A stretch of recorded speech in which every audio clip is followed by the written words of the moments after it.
Thanks for joining me, Jeremy. We're streaming live on the net. Oh, yeah, and you think that's going to faze me in some way?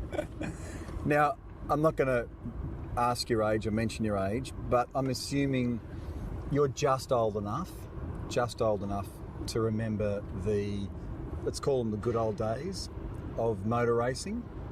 It depends what you... Was it Niki Lauda's crash was probably the moment when it just went homosexual, probably. You know, in the Nürburgring. Yeah. And he caught fire, lost his ears. And that was after that, Jackie Stewart really got into his stride with the safety thing. And then yeah, you're right. So you reckon pre-Lauda's crash, it was a completely different racing world? I can't imagine Gilles Villeneuve existing in the world today. He went out on the lap that killed him without any seatbelts on, so the story goes. Did he really?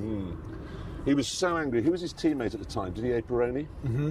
I think it was Didier Pironi, they had an agreement over how they were going to finish in the previous race. Didier Pironi had broken the agreement, if it was Pironi, I'm sure it was, had broken the agreement and then set the fastest time at the following race in practice. So Villeneuve was so angry, got into his car, never even did his seatbelt up to go and beat him.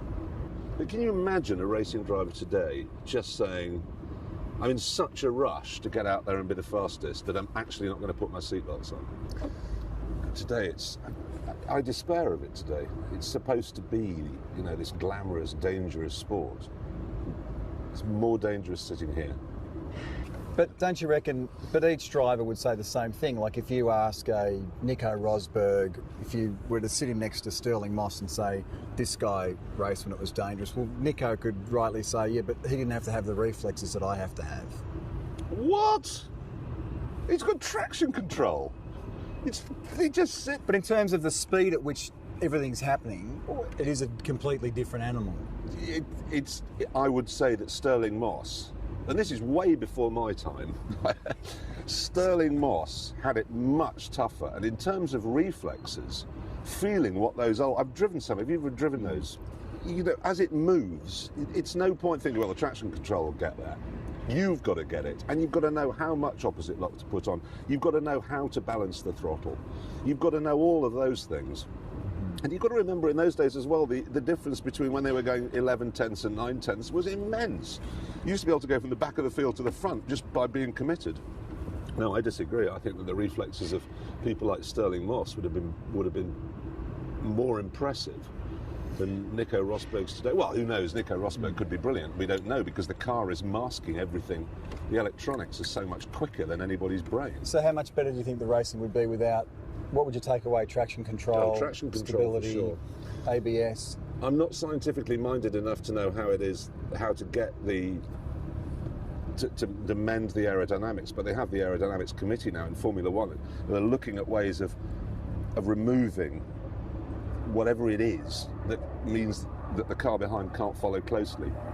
I agree, by the way. I mean, I think olden days and events like Targa Florio, Mille Miglia was really where it was at for drivers. Would you agree? Without a question of doubt. I mean, without the cars were. It's muddling up grip and handling is another big issue. You know, Formula One car has immense grip, but from what I can tell, lousy handling. You know, there's that sudden twitching. It's all so quick, whereas in the olden days it was much less about grip and much more about handling, which is a driver-led event in a race.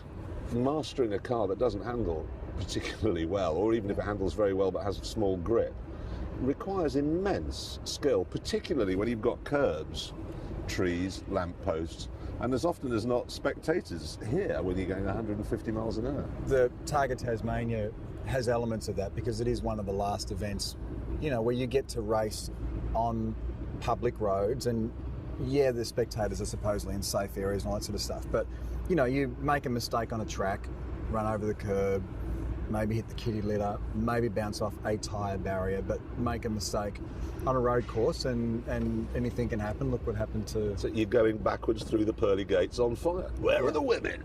It is. Yeah. No, you are. You're dead. You're dead. I mean, there can be no other way. And apart from anything else, you're in road cars at Tasmania, presumably. Yeah, well, yeah, modified road... Yeah, exactly, modified road cars. Road cars are designed to run into one another at 30 miles an hour in traffic accidents when you're setting your sat-nav.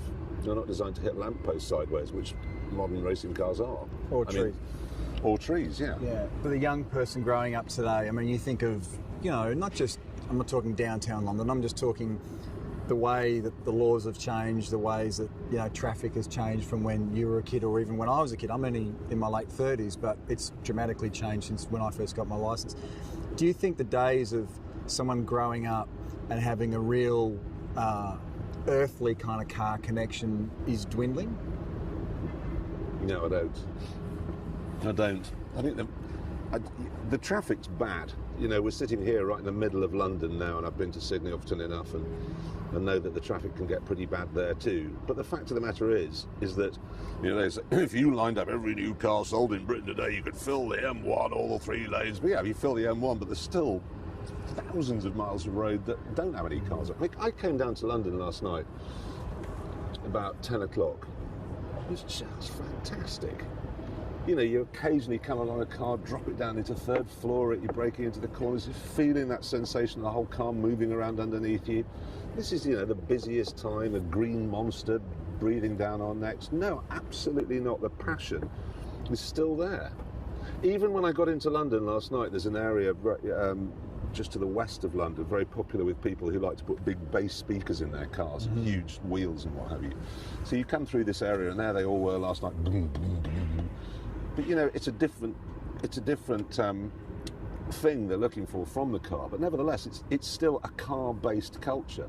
So whatever it is you're into, whether it's racing through Tasmania, or belting through the English countryside, or sitting in South Los Angeles with your car going up and down pointlessly like that, it doesn't matter. The car is still the basis for the fulfilment of a billion kids' dreams. What do you look for? Do you have a list of things that you look for when you connect with a car, or do you find that indescribable? It is hard. It's hard to say. It's like if you take the new Audi R8 as a classic case in point. There is a car that just, as far as I can see, is faultless. It rides unbelievably well. The handling is extraordinary. For the first time ever, Audi has managed to make four-wheel drive really work. And yet, I couldn't buy one. It just doesn't. There's that final, indefinable strata that's missing somehow from it. Brilliant, brilliant, brilliant car, but it doesn't go. Now the Lamborghini Gallardo, twice as expensive, built by Italians, which means badly, and it's brilliant. And I've got to have it.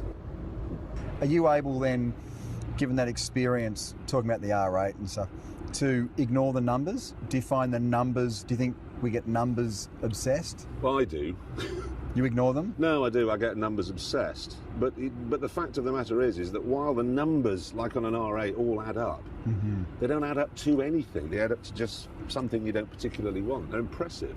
Koenigsegg, there's another classic case in point, this Swedish supercar. And numbers are immense. Numbers are sort of thing that God was sitting at when he was building the Earth. Right, what do I need? I need 8 billion trillion tons of hydrogen, and I need this of iron ore. That's what Koenigsegg were using to build that car. Don't want one.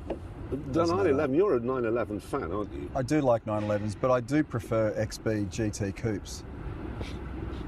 But that says it all, you see. The 911, there it is, the driving pinnacle, the point of the Mount Fuji, there it is, the little white bit on the top is the 911. Don't want one. You don't want one? No. You don't get it? No, I don't get it. It's numbers. Numbers help you quantify when you're reviewing a car on television or in the newspapers, but they don't. But they can't really. They're not the whole story. So, given what we were talking about, being able to ignore, on paper what looks a logical thing or a good thing, can you then relate to my love of the XB GT Falcon? Well, completely. I mean, perhaps not the XB GT Falcon. Are you familiar with the XB GT Falcon? I am aware of what it looks like, and what it looks like is a Hillman Avenger. Can I show you a photo? Do show me a photograph, because I mean, in my mind, it's a Hillman Avenger. Hillman. I think they have a lot of them in New Zealand, Hillman Avengers. In fact, I think they call it a modern car over there. First photo I'll show you is how it used to look. Okay. Don't laugh. Okay. This is when it was new. No. This is after you made it a racing car? No, before that. This is when I just got my licence. Okay. I'm about 17 years old, and this is before I could do anything to the car. Okay. Who's that? That's me. What did you put dye in your hair for? Well, you did that back then, did you not? No. Right, that's not like a Hillman Avenger. That is. Well, that has got big overhangs. It's got leaf springs, big overhangs. Leaf springs, correct. It's got. There's a more modern photo. It's a muscle car, isn't it? It's a muscle car.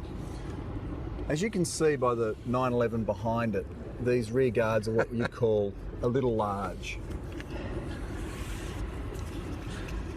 This was the car that rescued Ford, wasn't it, in Australia? In Australia.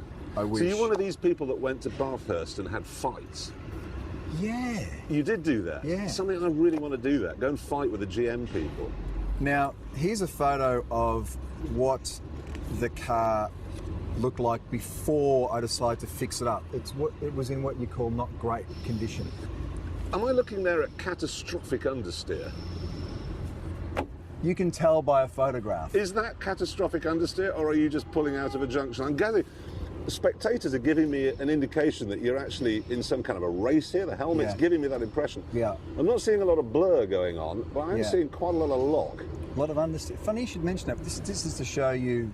That's what it was like when you took out the interior trim. Or This is what it was like after having owned it for 25 years. You owned it for 25 years. You never got rid of your first car. Do you think that's unusual? No, but it's weird you should say, because my first car was a Ford Cortina 1600E. Now, this was a car that was Great a wooden car. dashboard. Do you remember the one? It dipped down dashboard, 4 dials on it. Then you got the 2 main ones, leather steering wheel, bucket seats, 1.6 cross-flow engine, amazing car, rose-style wheels, twin headlamps, brilliant. Sold it inevitably. Well, not inevitably in your world, but I sold it. And then many years later, there was a TV show over here, reunited me with it. And it had been destroyed by this imbecile. The actual car? Well, the car was rusted away, and he just left it in front. I have never wanted to lean across a table, plant one on it. Do you have any idea how much love and attention I lavished on that thing? And you've just let moss grow in it. So I'm interested. You should have hung on to a car for 25 years. So then, after 25 years of ownership, decided that it was, it was owed the kind of rebuild that it deserved. So quite an extensive... These pipes are they're worth more than the car. Oh, yeah. So we took it back to that. Whoa, a bare metal rebuild. Yeah, I love your work. And we ended up... Is that we? Do you actually get... Ooh! It's like a there. Dodge Charger. Are you now thinking this is the missing link in your garage at home? No. You see, the thing is, you people that live in really big countries, you like big cars. But I have driven a great many muscle cars. Mustang 390 GTs, Hemis, Roadrunners, even big Corvettes, Callaway Corvette twin turbo. They're all crap. To drive. Immensely powerful. They make a great noise and they look wonderful. And I look at that and go, yeah. And I also love the Pirelli P7 look-alike tyres. And I like your wheels. I like the deep dish wheel. You see, I like that very much. You ready for this one? Look at this. Yeah. I can see the visual. Honestly, I can see exactly. There it is plain. No. I bet when you get home and you get into that, do you keep it at home? Sometimes. Not all the time. Close the door. You feel pretty good and start it. It's a V8, obviously. It's 600 horsepower, 408 Windsor, yeah. 600 horsepower, so broadly the same as you would get in a Ferrari Enzo. Thereabouts. So 600 horsepower and leaf springs. Yeah, well, the category I race in, you have to keep the original suspension, pickup points and geometry. Are you mad? I didn't think I was. But then this happened. Well, now you see, I could have predicted that. No, See, what you did there was you put 600 horsepower in a car with leaf springs, and then you went racing in it. So do you think that part of what occurred there is that I've confused, because what's happened in my life is that I've had this car forever. I've grown up thinking that it was always a great handling car until the day that I actually drove a great handling car. Yeah. And then I realised, no, I just love that car. Yeah, but sure. it's not a great driver's car. And then I thought, well, I'll drag it, kicking and screaming, into a profile of a great handling car. Spent a lot of time, a lot of money, a lot of patience developing the car. This was its maiden outing in its, redesign format. And Oh, was its maiden outing? it was its maiden outing. And Was this a hill climb type event, or? this was in Targa, Tasmania. Oh, it was the Targa, Tasmania. The accident happened on a really I've got a simple photo. bend, On a- or even perhaps in a straight line. It's one of those gnarly downhill tightening right hand. Okay, so we're braking downhill, and this weighs, I'm guessing, 7-8 tons. Something two. in the order of. Is it really still 2 tons, even though it's stripped out racer? Yeah, with me and Tony on board, my navigator, we weighed in at 1,900 kilograms. So just shy of 2 tons. Yeah. And so you're trying to stop that with 90. What year is this? 1974. 74 brakes. Are they 74 brakes? No, I updated the brakes. Okay, should have updated them maybe more. Because it's hard to pull one up, as I'm sure you know. 2 tons of metal rolling downhill. So you went through. Is this you here? Yeah, this is. I can show you the actual. So if you did this in the UK now and hit that, you would be arrested for damaging. This now in Britain is punishable by death. That and shooting the Queen, hurting a tree. Can you understand what I've tried to do? Yeah. I did not want to part with this car. In the same way that I'm sure you wish you had have hung on to your Cortina or your Escort. Yeah. Are you familiar with the Gate Guardian? No. If you go past, what are they called? RAF, Royal Australian Air Force, presumably, RAF, isn't it? Yeah. or whatever, yeah. RAF. If you go past RAF bases in Australia, do they have like planes on plinths outside? Yeah. Some cars, I've decided, are born to be put on a plinth. And now, my old Ford GT, well, when I say old, obviously it's relatively new, that car was specifically designed to go on a plinth. It was not designed to go on the road. It was a beautiful, beautiful thing. You'd stand and go, that's mine! But then, unfortunately, you go, that's mine! And I'd get in it, and then it wouldn't work. And then you'd have to call the tow truck, and then it would bring it home. What I should have done on day one was put an enormous steel plinth somewhere down by the gate, a bit of an aggressive angle, and just put it there. And then I could have, that's mine! And there would have been no chance of ever actually going for a drive in it. Look at that! A lot of cars are like that. They really are. I can give you, why I know why you've done what you've done is recently for Top Gear, we had to go to America. We were given $1,000, I think it was, US dollars, to buy a car, and then we had to drive it from Miami right the way up through Florida and Alabama and to New Orleans. And I bought this Camaro. It was a V8 Camaro.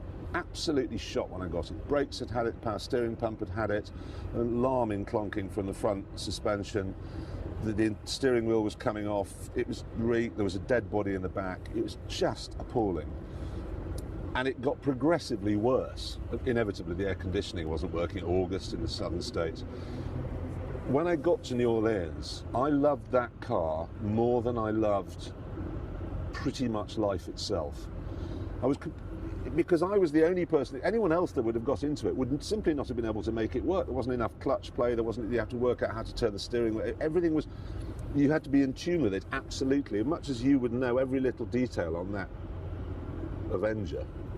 big Avenger. No, much as you know every detail on that. And it's like, that's really where a relationship comes from. Because there was a guy called Charles Babbage who invented the computer back in the 18th century. He talked about the unerring certainty of machinery. Mm-hmm. Okay, now the problem you have is that when you have the unerring certainty of machinery, it is a machine. When something has foibles and won't handle properly, that gives it a particularly human quality because it makes mistakes. And that's how you can build a relationship with a car that other people won't get. And that's why I can understand what you've done. But you should have put it on a plinth, taken a picture of it, really good quality, high quality picture of it, taken it down to some really good photographic shop in Melbourne, had it turned into an enormous poster and put it on your wall. 25 years of ownership. By the way, the car is practically written off. You're not rebuilding it? It's kind of worse than it looks. It's really sort of had a... Well, because it's so the floor like stiff and it's got a full cage and it's done a bit of that. I'm now at this juncture where anything's rebuildable, as we know. Anything is repairable. I've got a little bit of middle-class guilt about the fact that, well, someone else may not be able to repair that car. Someone fortunate like myself can entertain the option.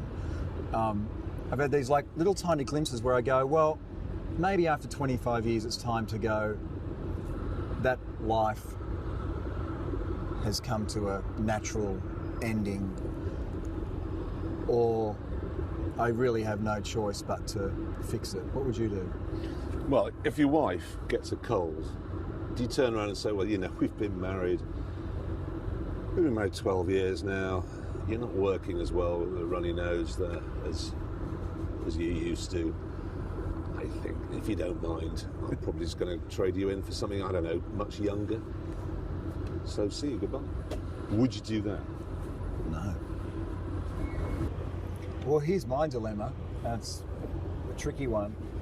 If I rebuild the car, if you were me, would you race it again? No. When you rebuild it, 4 big bolts on the bottom. That'll be mounted on a plinth. That's my car. I've lived with that car for 25 years. Plinth it. Retire it for real. Like literally rebuild it. Say, I love you. You're done. Could you even rebuild it cosmetically? No, you couldn't actually, because it would always know it had a twisted spine. You've got to rebuild it properly. And also the leaf springs are broken, and I feel like in terms of automotive history, I need to at least repair that so as to immortalise leaf springs. When will people realise they're okay on prams? They really don't work on cars. Bless. I've left wiser. Well, I don't think you have. Hopefully you've left emboldened. You're going to get on the plane now emboldened with a desire to get back home. Plinth the car. Plinth the car. Plinth my ride.